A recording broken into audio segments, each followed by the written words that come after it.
అందరికీ నమస్కారం. ఎన్నికలు ముగిశాయి. దాదాపు 82% ఓట్లు పోలయ్యాయి. ఇది ప్రజాస్వామ్యంలో మంచి పరిణామం. కానీ ఇదే సమయంలో ప్రజలందరం చాలా అప్రమత్తంగా ఉండాలి. ఎందుకంటే పోలింగ్తోనే ఎలక్షనీరింగ్ పూర్తి కాలేదు, కౌంటింగ్ కూడా ఉంది. ఓటమి కళ్ళ ముందు కనిపించడంతో వైసీపీ అసురగణం ఎంతటి అరాచకానికి ఒడిగొడుతుందో పల్నాడు, తాడిపత్రి, తిరుపతిలో చూసాం. సైకోపాత్ అనే మాట మనం వింటూ ఉంటాం. ఈ జగన్మోహన్ రెడ్డి కూడా ఆ కోవలోకి వస్తాడో లేదో తెలియదు, కానీ ఖచ్చితంగా అతను ఒక సోషియోపాత్. ప్రజలను కులాలుగా, వర్గాలుగా, పార్టీల వారీగా విడదీసి చిచ్చులు పెట్టి ఆనందించే రకం. అతనిలో ఆ మానసిక స్థితిని మొదట్లో ఎవరు గుర్తించలేకపోయారు. ఆ వ్యాధిని తన అసురగణానికి కూడా అంటించాడు.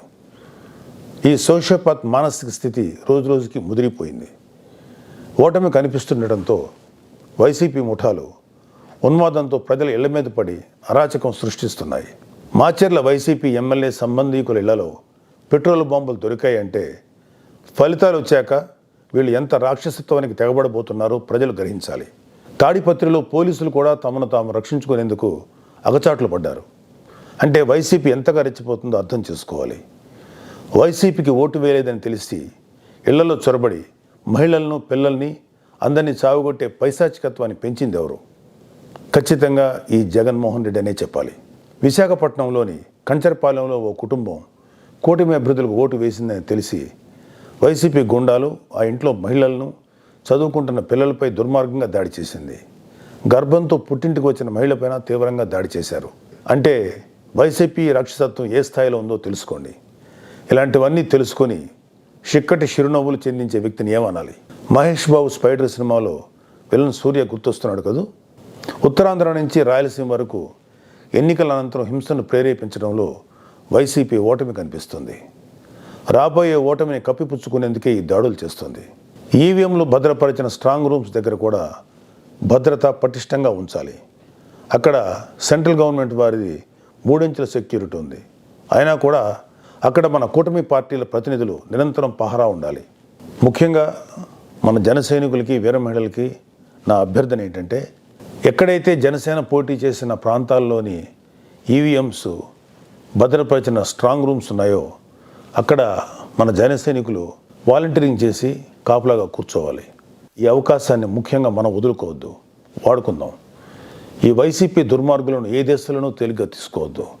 వాళ్ళు ఏ అరాచకానికైనా, దౌర్జన్యానికైనా తెగబడతారు. ఆ మధ్యన అంటే 2-3 ఏళ్ల క్రితం అమెరికన్ ప్రెసిడెన్షియల్ ఎలక్షన్స్లో కూడా ఎక్స్ ప్రెసిడెంట్ డొనాల్డ్ ట్రంప్ ఇలాంటి లక్షణాలే కనబరిచాడు.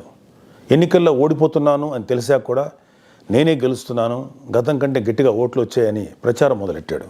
ఫలితాలు వచ్చాక కూడా నానా యాగి చేసి కుర్చీ వదలంటే వదలని అలాగే భీష్మించి కూర్చుంటే వైట్ హౌస్ నుంచి పంపేశారు. దాదాపు ఇలాంటి లక్షణాలే మన ఆపద్ధర్మ ముఖ్యమంత్రి జగన్మోహన్ రెడ్డి కూడా ప్రదర్శిస్తున్నాడు. అందుకే మొన్నటికి మొన్న ఐపాక్ మీటింగ్లో కూడా తన పార్టీ గెలుస్తుందని గొప్పలు చెప్పాడు.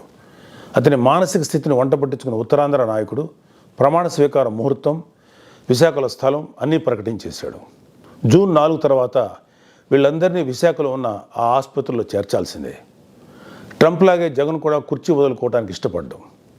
తన ఉన్మాద బృందంతో రాష్ట్ర వ్యాప్తంగా దాడులు, హింసకు తెగబడే ప్రమాదం లేకపోలేదు. దీనిపై కేంద్ర ప్రభుత్వానికి ఖచ్చితమైన సమాచారం ఉంది. అందుకే వచ్చే నెల 15వ తేదీ వరకు కేంద్ర బలగాలను మోహరించాలని చెప్పింది.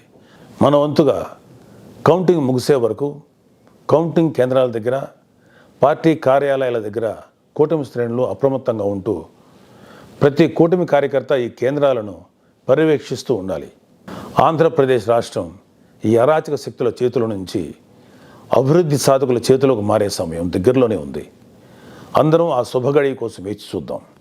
జై జనసేన, జై హింద్.